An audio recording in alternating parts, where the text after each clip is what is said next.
So tonight, we're gonna start by making sure you understand what are the things that I could start to work on. I'm gonna start stretching every day. Where are the big ones of the hit? The first thing that we're gonna start off with is, I feel like everyone, even if you sit most of the day, your calves get tight. Almost everyone's calves are tight. And there's two muscles to your calves. There's muscles we call for show. Those are the ones that everyone wants to show, and they do you see on the outside, and you got these nice little gastroc muscles, but there's also ones for go, which are the soleus, which is underneath. So you actually have two muscles to your calf, two big ones. Those need stretched out. So the easiest thing that I would say for everyone could do to start stretching a calf muscle is to get your foot up on a wall. And you're gonna try to keep your leg straight first. And you're going to just take your hip with your knee straight, and you're gonna try to touch that hip to the wall. And if you're real flexible, you can try to touch your knee if you want, but right now just try to touch that hip. But the higher you can get your calf up here, and the better you can stretch like that, the better you're gonna get a pull. So it's simply, this is called a pro stretch. I found in my basement, the little support beams, if you can get to those are the best, because you can go up there and pull right in. You could put your toe on a stair and just let your heel drop,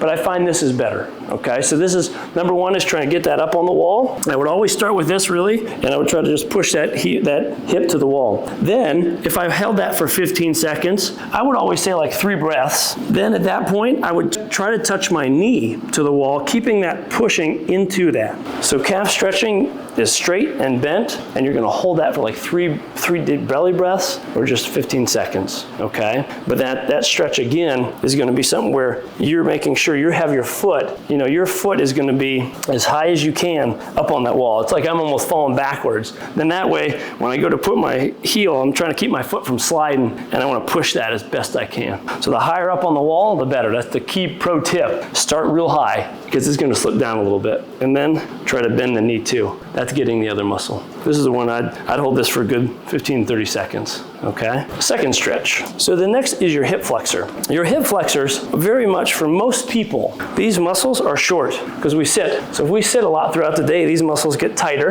And so if I have tight muscles and then I go to get up, they're this. So I need to do something like this or do things in order to stand well. But these hip flexors, if you have a huge pelvic tilt to yourself or you sit a lot, these muscles tighten down, and they really need to be longer because these muscles attach to your spine. From like if I had an arrow could go through my stomach and hit my spine, that's where these muscles start. They come all the way down into my hip. So they attach to your spine. So if they're tight, they can pull your spine one way, they could pull it another way, they could pull it forward. And a lot of back problems come from problems right here. Every back has a front. Too tight here and weakness in your abs is a recipe for disaster for most back problems. So that's why we always give you bridging exercises or other core exercises on those blocks. But a weak core and tight here is what we call a lower cross syndrome, if you want to look it up. It also has to deal with some other things. But we're going to teach you how to stretch those. To me, this is the best way to do it. The best way, if you can get on the ground, is I would always give yourself a little support behind on your knee. So what I do is I'm going to lean forward and get my knee up on like a cushion or a block here. And then I'm going to put my knee as close to that wall as I can. Would I like this? I use this too. It gives me a little support. And then I'm going to push my buttock straight back. What this is doing is getting my quad stretched out, my hip flexor stretched out.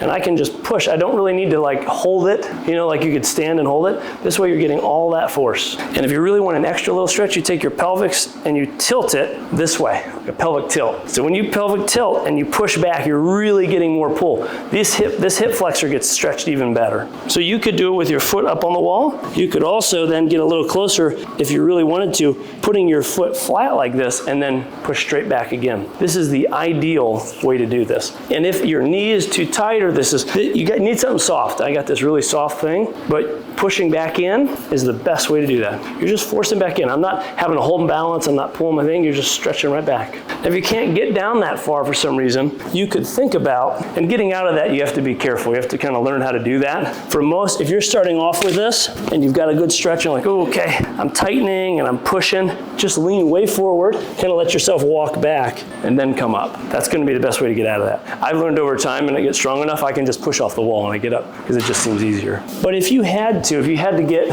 get a chair, if you couldn't get all the way on the ground, you might be able to kind of do the same thing with a chair, but then you just do the same thing, you just push right back, right? And that might be a good start. This is kind of like a modification, but you could probably do something like that, okay? And then you don't have to get all the way on the ground and get super flexible, you can just push. But it's the same as you probably saw people trying to stretch this way, it's just not as effective. If you try this, you'll feel immediately that it stretches you without all the work, okay? And you could do your foot flat and with your toe bent too. okay? So that's kind of some suggestions for the quad. So a lot of you probably have learned the old, when you're sitting, you know, this guy, right? Okay, it's good, it's fine. If you have sciatic problems, you need to stretch out your glute, it's fine if you're sitting. But to me, what I found is it best is to lay on the ground, okay? Because you're not, again, with that one I just showed you, you're not using all this effort to kind of stay straight. The wall and gravity will stretch you. You won't have to do all the work. So what I usually do with this is I'm gonna get actually up as high as I can, close to the wall as I can, and I'll straight with this leg real straight. So if you're really inflexible, you might, you know, be here, but you want this leg straight, and then what I'm gonna do, I'm gonna be stretching this glute, so I'm gonna take this foot across here. Now like this, I mean, maybe I get a stretch, but not much, but here's the beauty of this. Very simply, I'm just gonna walk my foot down the wall, and once I get to this point, my pelvis is off the ground. My only goal at this point is to try to push my pelvis down, just like this. But you want, in this position, all your goal is try to push that pelvis and touch the ground. So the closer you get to the wall, and the higher, you know, up here, the higher I am, right? So then I can stretch more. But you just get that, you work that down, and I'm gonna push my pelvis down to the ground, and I'm gonna try to keep this in a 4 pattern. And I'm just gonna hold that. I'll let gravity do the work. Keep trying to let my pelvis push down. At 30 seconds, what you might want to do then is to actually cross this a little more here, and then push a little more. Then you can even pull then. This is getting a piriformis muscle, where this is actually getting your glute muscle. But between the two of these, this is the most ideal way to try to help with sciatic issues and glute tension, which everyone has. And to get out, you're just gonna kind of shimmy yourself there. So make sure you go to the side always, kind of push up. And the last thing with the legs, if we work the quads and the hip flexor, and we work the back in here, the other thing that we probably wanna work on then is these adductors. But those muscles, they come from your knee all the way up to your pubic bone. And if your pubic bone or your hips are getting pulled in or tightened in because of that muscle, then your back is being affected too, let alone hip issues. So if we work the outside, we work the front. The back would be the hamstrings, and we've kind of touched on that, but that one is, I still like, when I do a hamstring stretch, I'm gonna really like so that I keep my curve in my back, and I keep that straight, and I just kind of let that breathe down. And what I do like to do with this one is I like to breathe into my belly and push like my belt out, and then when I breathe out, I try to lengthen just a little longer. Stretching should be slow and a process and relaxing. If I tighten here, getting those abs, keeping the back straight, then I just come down a little bit more. How do you keep from rounding too much? Well, if you keep your eye like on where the wall meets the ceiling, that would be a good way. If I look down, yeah, I could slouch. So we got the front, the back, the glutes. Now we just need that inner part here that we were talking about. So that typically is going to be your simple goalie stretch, we call that. So if you're aspiring to be a hockey goalie, this would be the stretch I think you're supposed to do. So I usually always get my knee up on something somewhat padded here. The first thing I like to do, I try to keep this foot pointing forward and keeping this one like about 90 degrees so I'm out here. And then I'm just going to actually sit back. I'm going to kind of push my buttock backwards. And just doing that, I mean, I'm feeling it in both sides. This one you might kind of do a pulsing a little bit more than just holding, but you can get to a point and hold it. Once you've done that hold, then you're going to try to do the same idea, but this is going to be a little different. You're going to come up. I like to use tools to kind of help, because if I'm using my back to do this, you can get hurt because your body's not used to this. If your back has to do this work, you could hurt it. So I very slowly, I'm going to walk up and go slow. And then what I do here is I'm trying to push my pelvis forward. I'm trying to stand, like get as tall as I can and really tighten my abs, and I'm pushing forward. But I'm just holding that, and I'm trying to hold that for a couple seconds, 15, 20 seconds. Yeah, at first you might get like here, and like, okay, but you're working, right? We're working that. But that's why you start here, and we're just doing this. Okay. Obviously you do this on both sides. And when you unlock that, just go slow, because you might feel like your hips are breaking, like mine do right now. So you do that, I mean, realistically, let's just say you did 30 seconds, 4 areas. What is that? Even if you did both sides, you know, that's what, 4 minutes? That's not long. Now that's your lower body, pretty much. We're gonna kind of work your shoulders now a little bit. There's 2 ways that I'd like to work the shoulders. The first is there's some major issues. If there's ever pain or sharpness, you just stop. You don't go any further. But this is you just are basically trying to hold on to a bar. You could use a band. If you have like a real nice little exercise band at home that's kind of flexible, you could do the same thing. This one's a little tighter, but you kind of try to keep your arms, elbows straight, come over, and you come back. This is just shoulder mobility. But you know what? If I wasn't paying attention, I could start doing this. You gotta stay tight and strong here.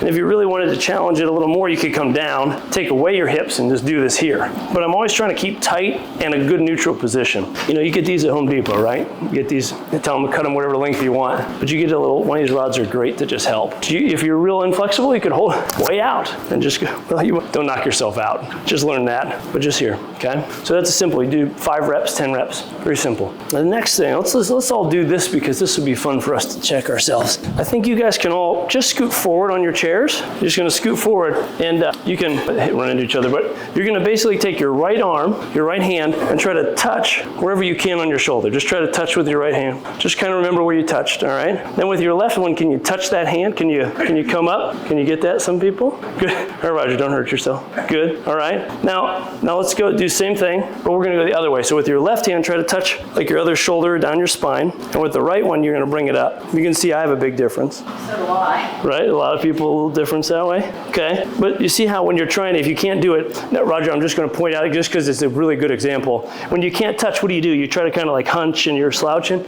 We wanna we wanna be like our expert here. See how tall she is with her posture, and she touching, that's what we want. Really tall, good posture while we're touching. Let's just say you're pitiful on one side. How are we gonna get it better? Well, probably not by just trying to touch it every day. I mean, you could, but this is how you stretch it. So use your dowel rod, and let's just say, so one hand's gonna be facing your neck, like this palm's facing my neck, this palm at my back is facing out. So this is like my better side, but let's just say I need to get this hand up higher. I just pull it. I hold on and I pull it. If I need this one to come lower, I just pull down. I'm keeping good posture though while I'm doing this. Good posture. So I'm just pulling that down, pulling up. It's a great little mobility. The last thing for your neck. Now the first step with a stretching of your neck is gonna usually be forward. And we're gonna imagine a clock on top of your head. We're gonna kind of go to 10 o'clock first, which just means I'm gonna turn my chin to 10 and I'm gonna tuck my chin down, try to touch my chest, but I'm not flexing. I'm just gonna try to touch it. And this might be enough of a pull. You might need your hand. You could take your palm and kind of wrap it on the back of your head, tuck your chin like you're trying to touch your chest, and pull forward, but keep your shoulders tall. Do you feel how that pulls a little more if you use your head? Now if you're like, man, my shoulders don't work or that's not very good, I gotta find a clean spot. You can use a band and just pull down. It's a lot easier, I'm telling you, and you can get more of a stretch. With any kind of band. You could, for this exercise, you could use a tie, a belt, a scarf, but you're gonna go at 10, and then the same idea as 2, okay? I'm staying tall and I'm just pulling. And then if we wanted to do the opposites of that, then we're gonna actually do the backwards. Now this is the trickier one, and you can use this. I'll show you guys how we can use that. But first would be, I'm gonna turn I'm gonna now kind of go back to 7 o'clock with the back of my head. So I'm gonna look up, but my head is going back towards 7. And you're just gonna hold that. Again, stay tall. You might wanna even anchor your hands on your chair and look back. So this one I'm going at 5 o'clock. Do you feel the front of your neck stretching there? And you could, while you're here, I want everyone to kind of look up. I want you to just turn your chin to the right a little bit. Do you feel a little different pull? Kind of churning. And then turn your chin to the left, but keep going backwards. You'll feel different muscles pulling when you do this. And that's a great way to find your exact tension, is by turning while you're in this extended position. Now, if you're real flexible, you're trying to do some more, and some people, I felt in my mid back, so be careful. Let's say you want to get a little extra stretch with that. All you're going to do is put like a band like this, and then you're going to use your hand right here and pull it. So again, I'm staying really tall. And this way I can start to really pull assisted, but I like to make sure, I like the hands anchored for most of these. Like if I'm going to do the pull forward, I might anchor my left one while I'm pulling to the right. That way it keeps me anchored in,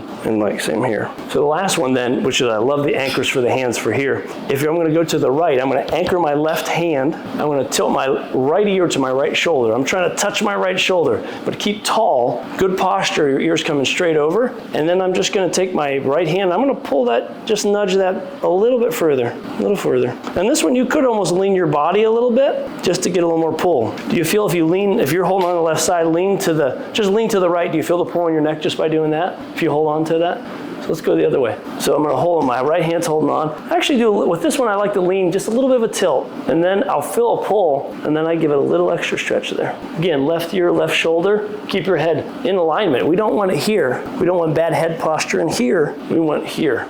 And again, all these stretches we're due 30 seconds, 15 at least. We breathe slow, we move through them, we don't switch real quickly. But if you move your neck in those 6 positions, just imagine you're a clock and there's 6 positions. 10, 2, 3, 5, 7, 9, and 10, okay? And just we go around the clock. Using bands can be very assistive. Using your hands can be assistive. Always keeping good posture, keeping your core strong with any of these things. Thank you for tonight. We'll see you guys. See ya.